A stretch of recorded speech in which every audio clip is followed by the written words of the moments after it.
Well, now it's time to look at the number 3 and the number 6 matchup in the Division 5 playoffs as Norcom and Churchland taking on each other for the second time this season. Churchland falling to Norcom in the regular season, and now a chance for the Truckers for revenge in the playoffs against the Greyhounds.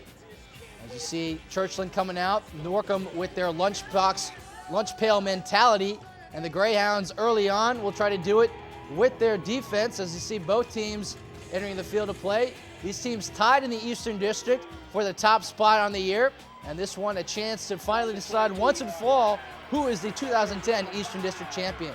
Special teams will be the name of the game as Marvel Edmondson sets up Churchland with good field position.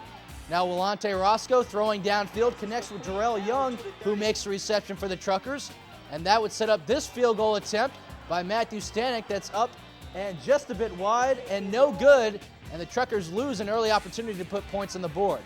Now Willante Roscoe is going to lose the football, and Johnny on the spot is Jaquan St. Anne, 42 yards the other way, the touchdown for the Greyhounds, as defensively they score the first points of the game.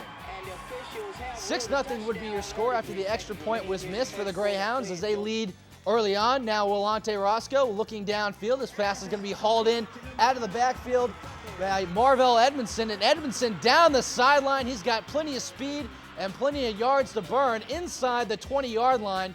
And Roscoe's next pass, however, would be picked off as Joe Powell races 82 yards with it. 72 yards. Didn't want to give him the extra 10 yards. 72 yards for the touchdown. 12-0 your score. 2 defensive touchdowns in the first half for the Greyhounds. The Truckers would find some running room, however, and the touchdown run by Jacory Robbins from 25 yards out. 12-6 now the score. Still in the first half as Willante Roscoe back to throw.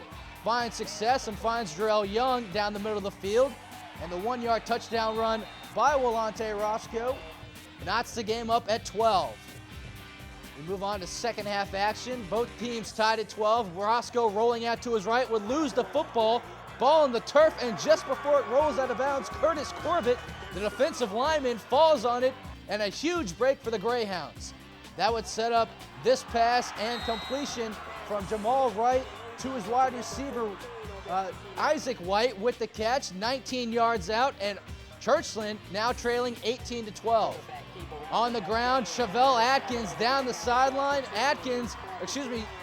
Jamal Wright would score, however, 48 yards, 24-12 now the score. The Truckers trailing by a dozen.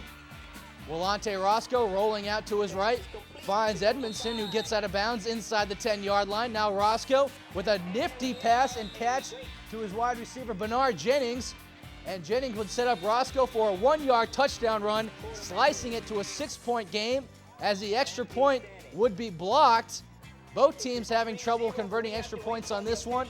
And the final score would be the Greyhounds prevailing over Churchland 24-18, as both teams congratulating themselves after a well-fought game.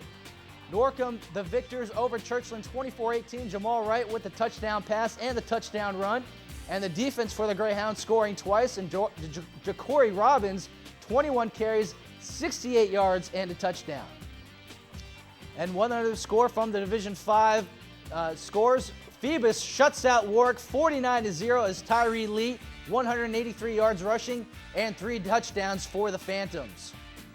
Now we take a look at your semifinal matchups in Division 5. Great Bridge, number 4 seed, taking on Phoebus, and IC Norcom taking on the Crabbers. Both those games being played up in the Peninsula District at Todd Stadium and Darling Stadium.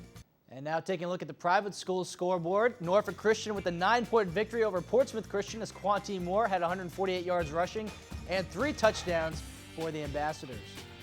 In the Bay Rivers, Lafayette a 26-point victory over Jamestown as they had over 500 yards on offense. And Grafton with the 4-point victory over York as D'Angelo Harrison had 2 rushing touchdowns. More scores, Bruton all over Tab, 37-6. Quarterback Elliott Rice, 2 touchdowns and 7-9 passing for 91 yards.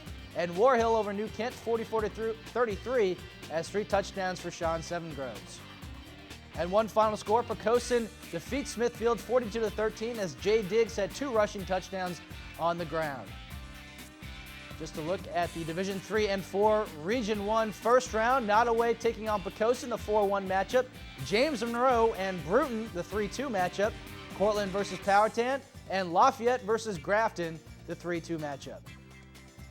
And now scores from field hockey, as in the single A, double A field hockey state championship. Tab over James Monroe 5-0. Tab with their third straight VHSL state title, as goals from Krista Myers, Bree Janisnek, and Lauren Carpenter for Tab. And now the AAA Field Hockey State Championship. Lakeland shuts out Mountain View 3-0. Kendall Combs with the hat trick, as the Cavaliers end their season at a perfect 24-0.